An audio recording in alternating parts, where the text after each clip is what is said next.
13. Escutando com o coração. O primeiro ano em que me pediram para dar aulas de como escutar os pacientes aos médicos em meu hospital, lembro-me de ter pensado que não tinha muito a lhes oferecer. Sabia qual era o problema mais comum que enfrentavam: o paciente que ia vê-los por causa de uma dor de cabeça e começava a chorar no consultório.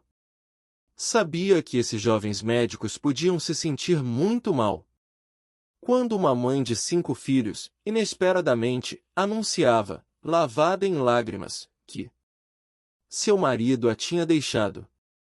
Naquele momento, a preocupação do médico estava centrada em quanto tempo isso ia levar e como iria afetar a sala de espera lotada. Eles diziam para si mesmos: lá se vai a minha agenda da tarde. Para mim, como psiquiatra, era exatamente o oposto.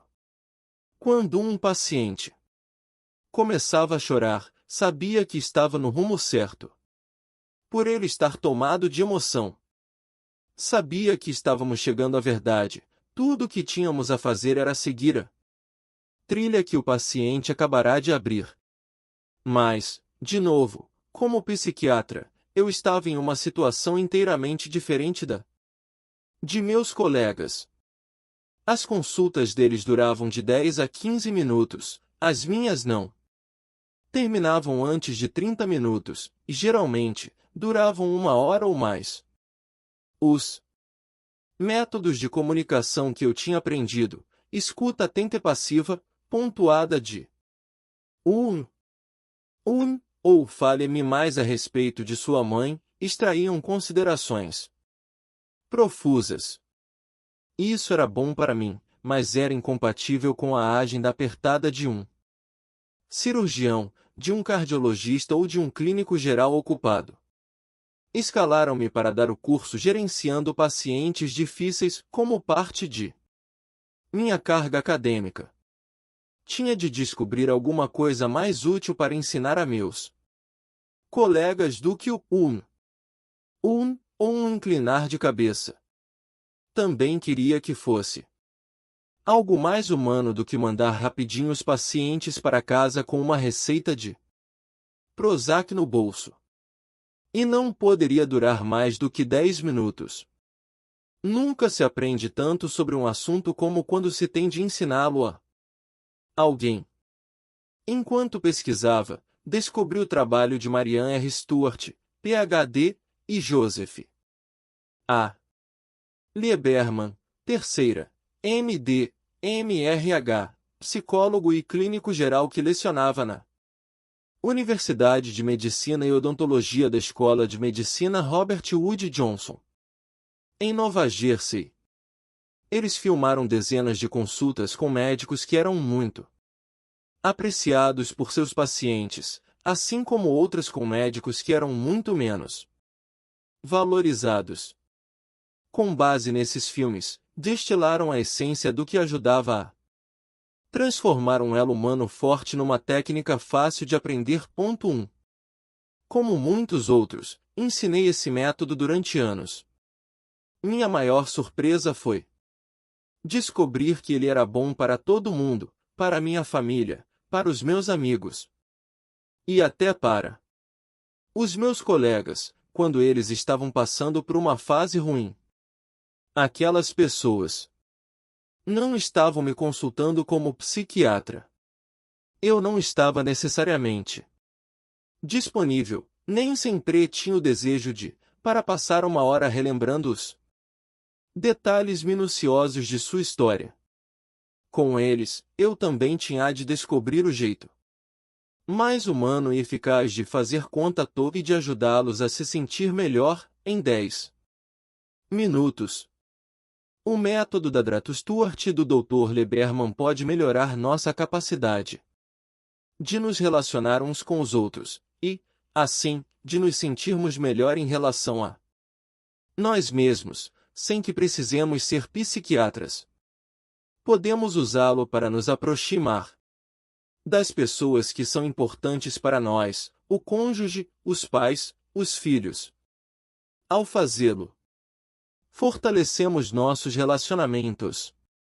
Uma vez que os relacionamentos têm o poder de controlar o cérebro emocional, isso se traduz diretamente em proteção contra a ansiedade e a depressão, ou, em outras palavras, em bem-estar. Apele para o coração. A técnica consiste em 5 passos que você pode seguir em uma sucessão relativamente rápida. Um recurso mnemônico para ajudá-lo a lembrar-se dela é pensar que o que importa é que se apele para o coração do outro asterisco. Asterisco esta técnica, bate em inglês, background, affect, trouble, handling empate, é tirada de M.R. Stuart e J. Alia Berman III, The 15-Minute Hour, Practical Therapeutic Interventions in Primary Care, terceira edição.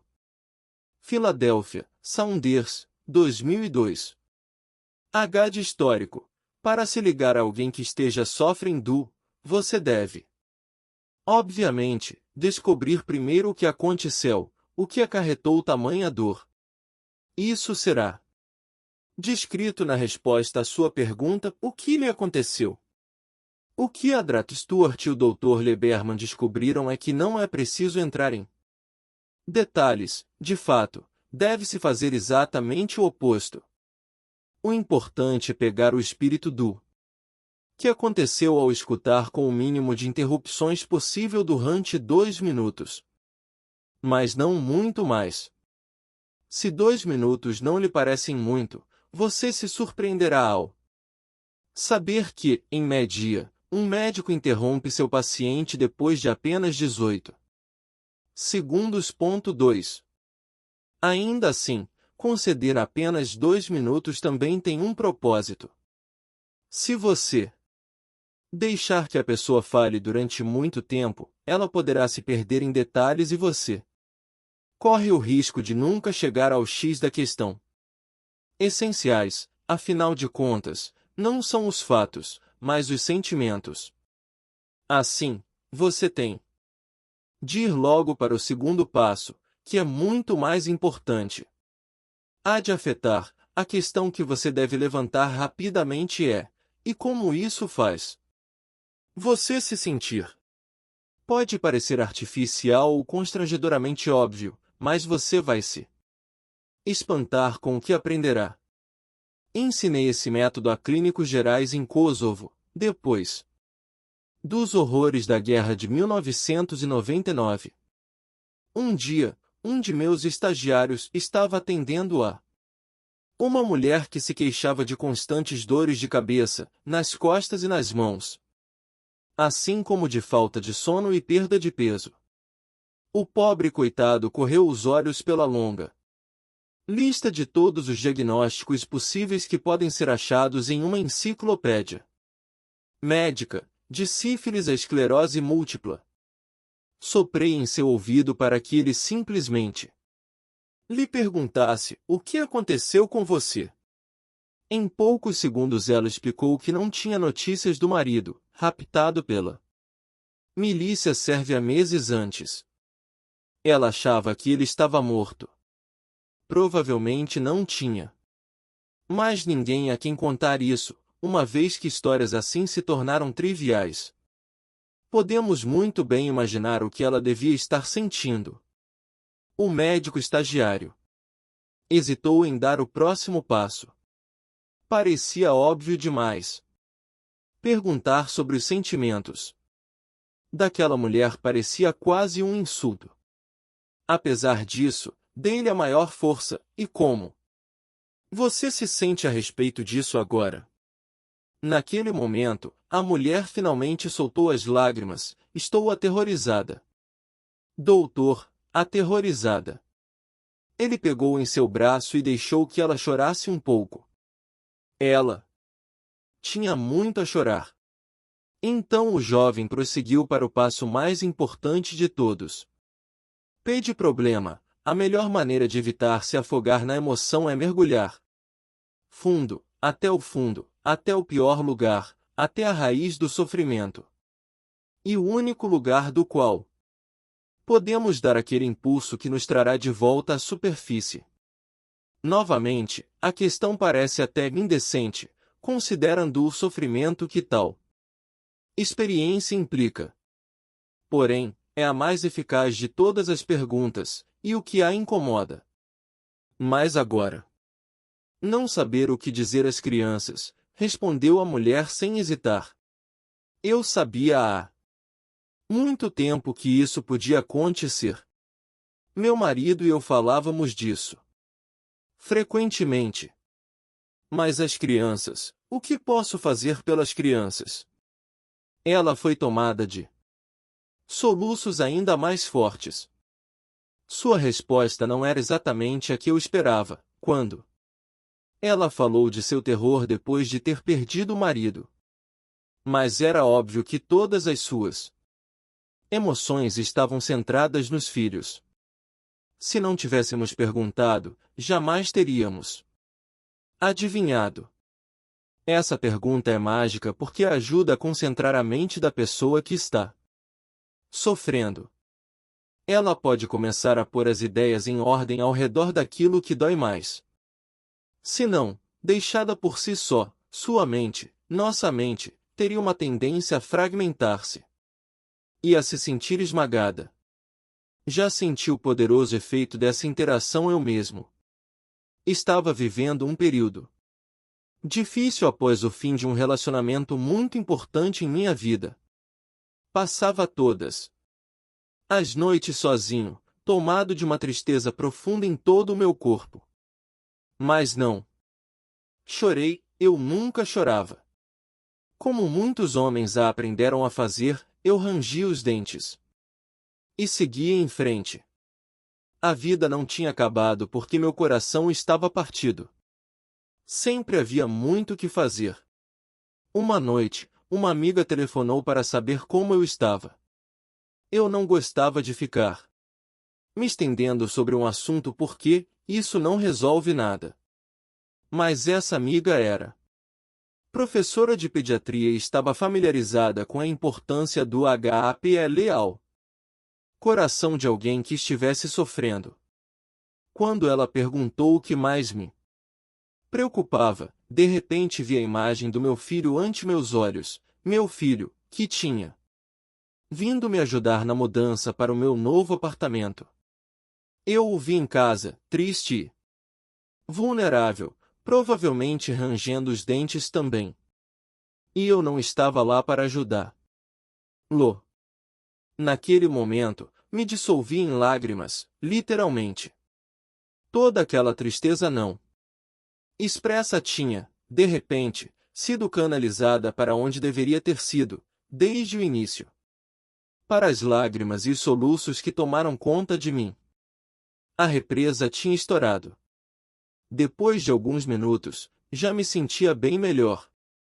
Nada foi resolvido, mas eu tomei conhecimento do que estava causando minha dor, o desenvolvimento de meu filho, o seu futuro estava diante de mim. É-lhe de lidar, depois de ter dado voz às emoções, você deve capitalizar a energia que está concentrada na principal fonte do problema no momento e se perguntar, e o que pode ajudá-lo a lidar melhor com isto? Essa pergunta volve a atenção do ouvinte na direção dos recursos à sua volta para algo que possa, de fato, ajudá-lo a lidar com o problema, a assumi-lo. Mesmo quando vemos as pessoas que amamos em seus momentos de maior fraqueza, não devemos subestimar sua capacidade de lidar com as situações mais difíceis. O que as pessoas precisam mais é de ajuda para voltar a se pôr em pé, a acessar seus próprios recursos. Em geral, não precisam que nós resolvamos os problemas para elas. Todos temos dificuldade de compreender e admitir que os homens e as mulheres à nossa volta são mais fortes e mais resistentes do que costumamos crer. Que nós mesmos somos mais fortes e mais resistentes do que pensamos. O que tinha para ensinar aos meus médicos estagiários, com alguma dificuldade, é que todos nós precisamos aprender alguma coisa em nossos relacionamentos emocionais também. Em vez de nos dizermos não fique aí parado, faça alguma coisa. Quando alguém expressa seus sentimentos e sua dor, melhor seria que pensássemos não faça nada. Apenas fique aí, porque em geral esse é o papel mais útil que podemos desempenhar. No só papel. Consiste em simplesmente estar lá, estar presente, e não oferecer uma panóplia de soluções e desajeitadamente assumir para nós os problemas dos outros. A albanesa de Kosovo se pôs a pensar por um momento. Minha irmã e minhas vizinhas estão todas mais ou menos na mesma situação, disse ela, e nós estamos juntas o tempo todo. Elas são maravilhosas com as crianças. Aquela circunstância em comum não ia resolver nada, obviamente, mas ela viu, com um pouco mais de clareza, para onde podia se voltar para atender às suas necessidades mais imediatas. E o simples fato de se dar conta de que aquele recurso estava lá, à mão, significava que ela se sentia menos perdida. Em meu caso, o que me ajudou foi perceber que eu podia começar um novo relacionamento com meu filho se assumisse as rédeas da minha vida. Eu sabia também que tinha um amigo com quem podia contar, mesmo que ele morasse longe. Então comecei por ligar para ele várias vezes por semana, especialmente à noite, quando, de fato, a solidão batia mais forte. E de empatia, médicos que aprendem este método são capazes de se sintonizar com e ajudar seus pacientes rapidamente. Parte dessa ajuda consiste em deixá-los partir cheios de confiança em alguém que realmente se preocupa com eles e, portanto, com a sensação de que tem um aliado em sua luta. Claro, esse é igualmente seu objetivo quando tenta ajudar um amigo ou uma pessoa querida. Para terminar essa troca quase sempre breve, é útil expressar sinceramente os sentimentos que você vivenciou conforme escutava outra pessoa. A dor é como uma mó que carregamos em volta do pescoço. Ao dizer o que você sente enquanto ouve o paciente, faz com que ele saiba que você o está aliviando de seu fardo, pelo menos durante alguns minutos.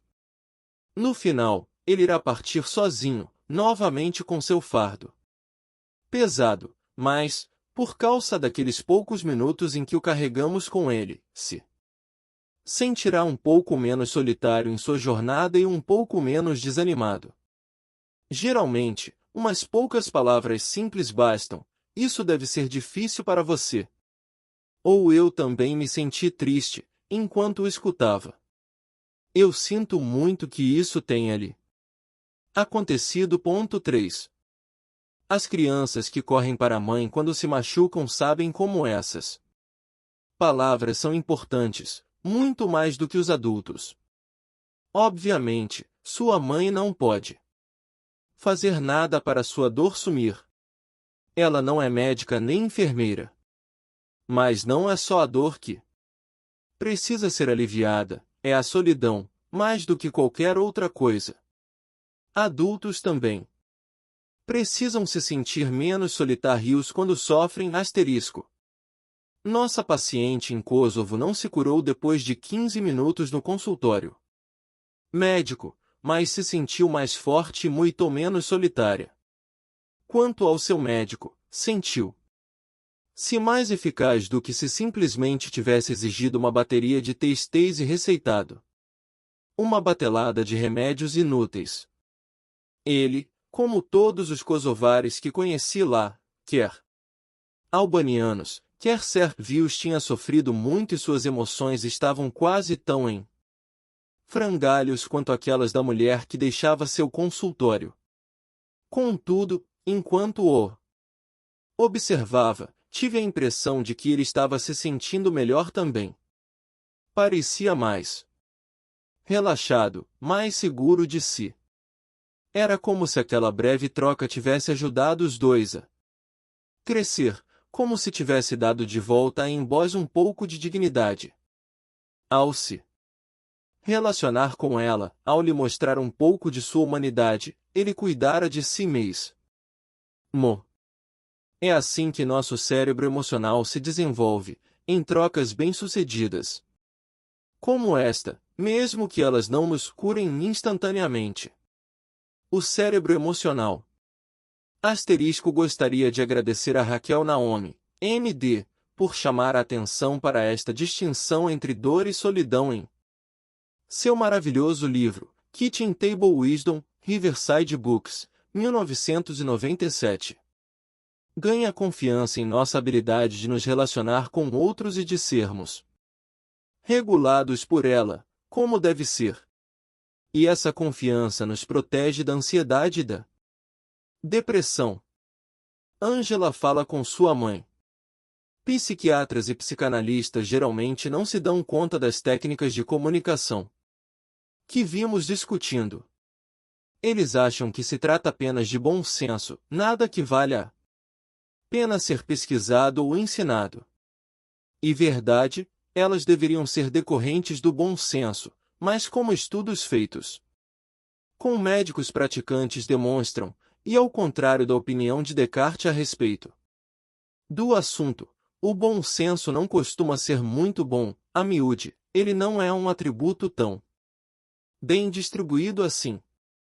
Se os pais sempre falassem a seus filhos desta maneira, se casais soubessem como trucar críticas construtivas e escutar um ao outro, se patrões soubessem como respeitar seus funcionários, se o bom senso fosse, de fato, bom, não precisaríamos ensiná-lo. Descobri que em psicoterapia é importante complementar o tratamento com instruções muito detalhadas aos pacientes. Todos precisamos de orientação sobre como calibrar nossos relacionamentos emocionais com aquelas pessoas que são importantes para nós. Tinha dificuldade em compreender por que não ensinamos isso mais sistematicamente. Longe de Kosovo, em uma confortável cidade norte-americana, uma de minhas pacientes teve de aprender os fundamentos da comunicação emocional eficaz muito depressa para lidar com aquele relacionamento que em geral é o mais difícil de todos, o relacionamento com a mãe. Angela tinha 55 anos. À primeira vista, parecia ter tudo, um marido de 30 anos que a adorava, 2 filhos lindos que eram brilhantes e carinhosos, uma casa bonita no melhor bairro da cidade. Ela viera da Itália para os Estados Unidos aos 14 anos. Até se dera muito bem financeiramente ao abrir e depois vender uma agência de empregos temporários. Angela jogava tênis 1 ou 2 vezes por semana em um clube de campo e ainda apreciava quando um homem olhava suas belas formas. Mas, sob aquela superfície, seu eu interior estava um caos. Vítima de ataques de ansiedade, acordava várias vezes no meio da noite em quase pânico. Durante o dia, às vezes se escondia e chorava. Ela se sentia a ponto de sufocar.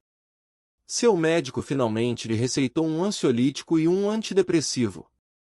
Angela nunca tinha tomado remédios na vida. A ideia de ter de tomar remédios psiquiátricos era inconcebível para ela. Queria experimentar alguma coisa diferente. Quando veio me ver, eu tinha confiança de que, com sua inteligência e força de vontade, poderíamos controlar os sintomas. Sessões de biofeedback ajudaram-na a dominar a coerência cardíaca. Várias sessões de EMDR capacitaram-na a eliminar uma grande dose da bagagem emocional que vinha carregando desde sua infância difícil. Nos 2 continentes. Ela deu vários passos para melhorar seus hábitos alimentares. E Realmente, em poucas semanas já tinha feito progresso substancial. No entanto, Angela continuava a ter ataques de ansiedade de vez em quando, sobretudo à noite.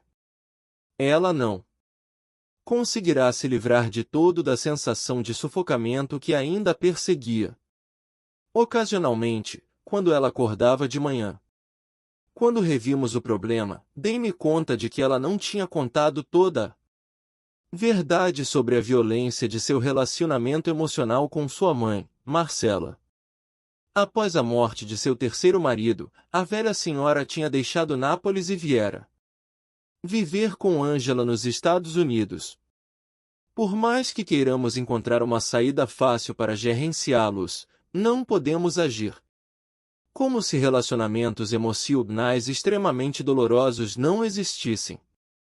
Não podemos eliminá-los com Prozac ou com os tratamentos naturais mais eficazes. Angela não tinha escolha. Ela tinha de enfrentar a situação.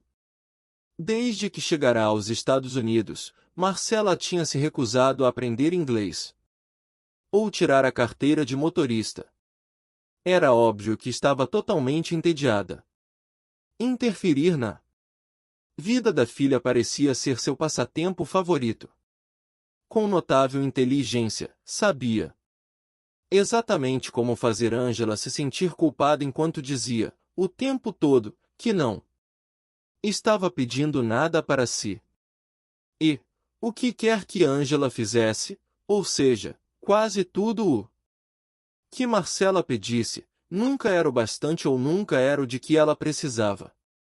Uma vez que estava fora de questão enviá-la de volta para a Itália ou colocá-la em uma instituição para aposentados, onde ela não poderia falar com ninguém, Marcela gozava de uma condição de poder extraordinário na casa.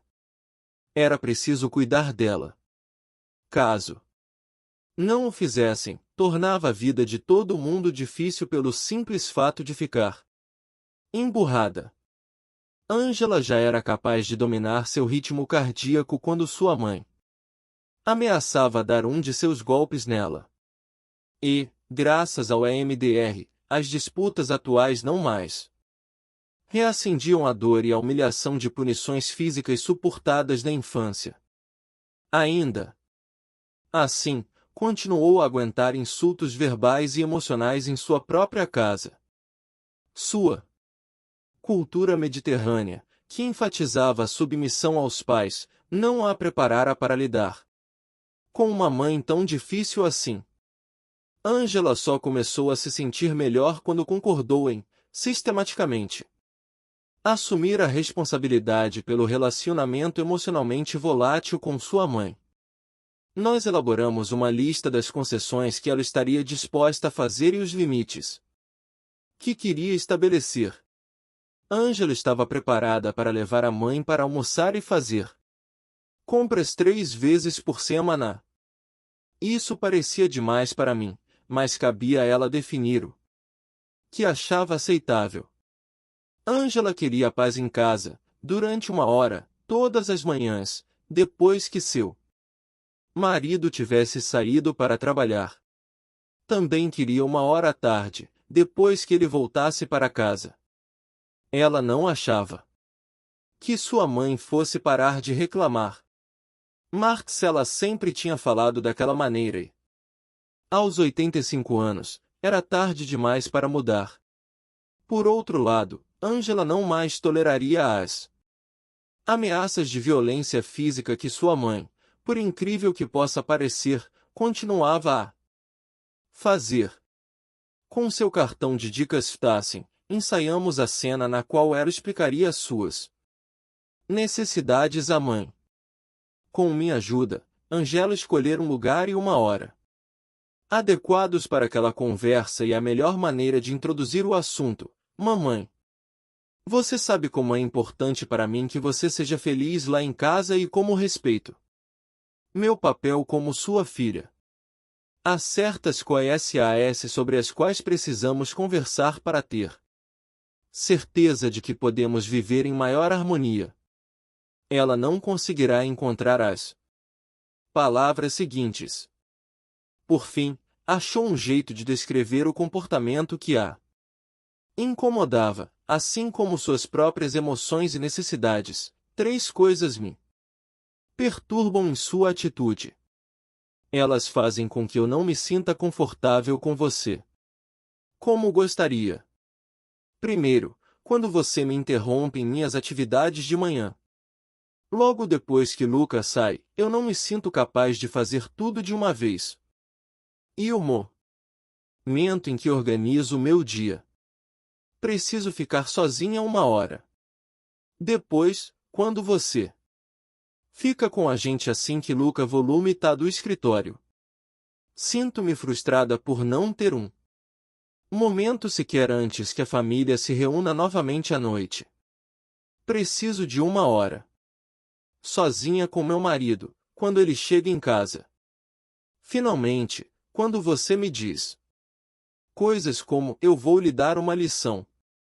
Mesmo que eu saiba que não é verdade, isso me assusta e é muito desagradável. Preciso me sentir segura em casa e preciso saber que jamais haverá qualquer violência aqui. O primeiro dia foi duro. Angela nunca tinha enfrentado sua mãe assim. Como a realidade pode ser mais difícil do que um ensaio, a discussão não foi tão direta como havíamos planejado. No entanto, Angela conseguiu que Marcela soubesse o que ela queria fazer, as saídas planejadas, e também do que ela necessitava. Angela pediu à mãe que cooperasse. Disse-lhe ainda que daquele momento em diante, se alguma vez se sentisse ameaçada, ela se recusaria a sair com Marcela durante 2 dias. As primeiras 2 semanas após essa conversa foram as mais difíceis. Naturalmente, Marcela testou os limites sempre que pôde. Encontrou inúmeras razões para ir à cidade. Além das 3 ocasiões por semana com que parecia ter concordado. Ela, naturalmente, também testou sua filha no que tange as ameaças, logo no 3º dia. Angela me telefonava praticamente dia sim, dia não, mas conseguiu suportar. Embora seus sintomas tivessem, de alguma maneira, piorado, compreendeu muito bem por quê, e, portanto, isso a incomodava menos. Depois de 1 mês, a atmosfera na casa tinha melhorado consideravelmente. Os sintomas de Angela também. Foi então que ela finalmente se sentiu capaz de maior disponibilidade emocional em relação à mãe, que, afinal de contas, tivera uma vida igualmente difícil. Ela utilizou o método FIAPELI para ter certeza de que estava realmente percebendo os sentimentos velados sob as palavras de Marcela e que estava disposta a ajudá-la a expressar o que mais a incomodava. Sua mãe ficou surpresa com essa atitude, mas logo adorou se sentir ouvida.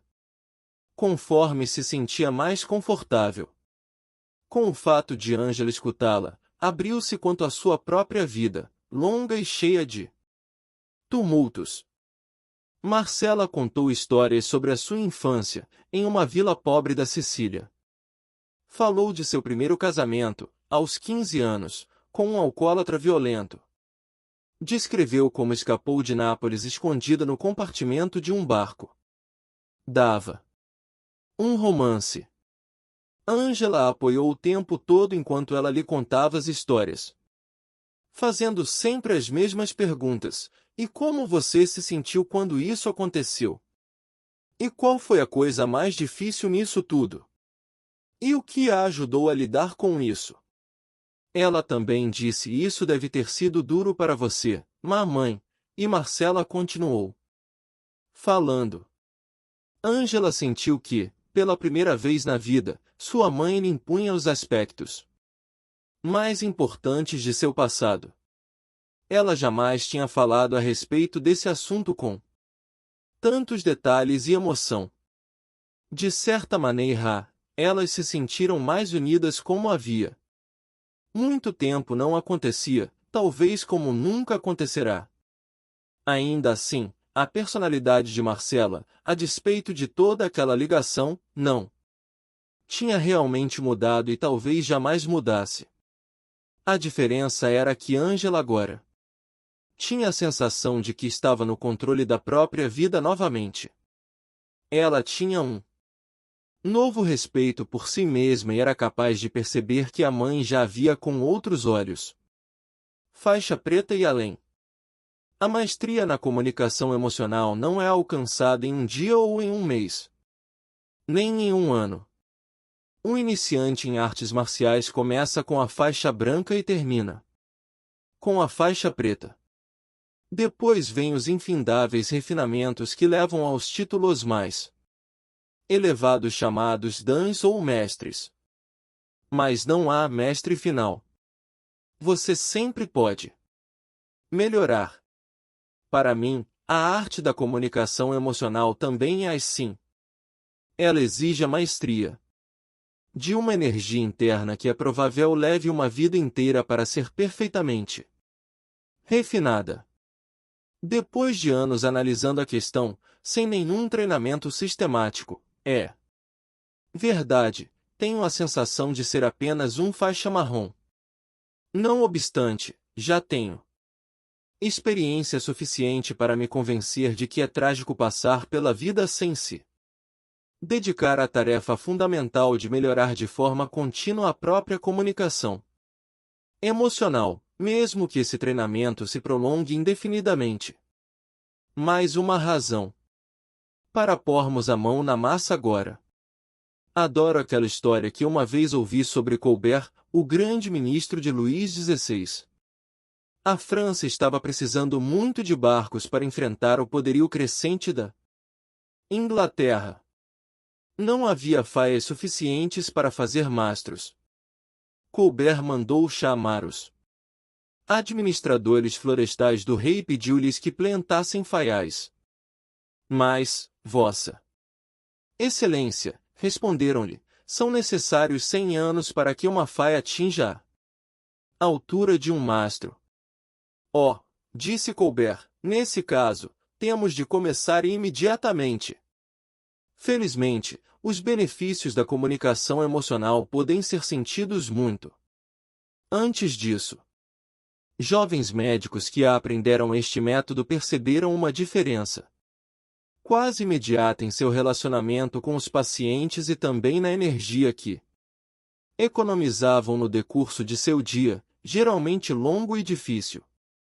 Desenvolver essa maestria é ainda mais fácil quando é combinada com o ideal da coerência do batimento cardíaco.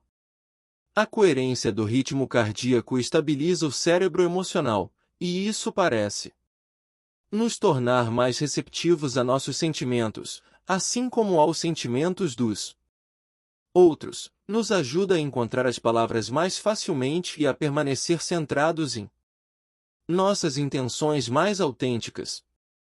Já discuti longamente sobre a importância de regular nos SAS emoções e da influência que exercemos nos sentimentos uns dos outros. Depois de nos tornarmos mestres de nossa fisiologia, usando os métodos focados no corpo que são descritos na primeira parte deste livro, o gerenciamento da comunicação é o próximo estágio fundamental para curar o cérebro emocional. Ainda assim, há outro passo na cura que vem sendo muito negligenciado no Ocidente nos últimos 50 anos, o que fazemos, não para nós mesmos, mas para os outros. Cada um de nós tem um papel na comunidade na qual vive, além de nós mesmos e até além das nossas relações mais próximas. Os humanos são animais profundamente sociais. Não podemos ser felizes sem encontrar significados em nossas ligações com o mundo ao redor, isto é, no que damos aos outros.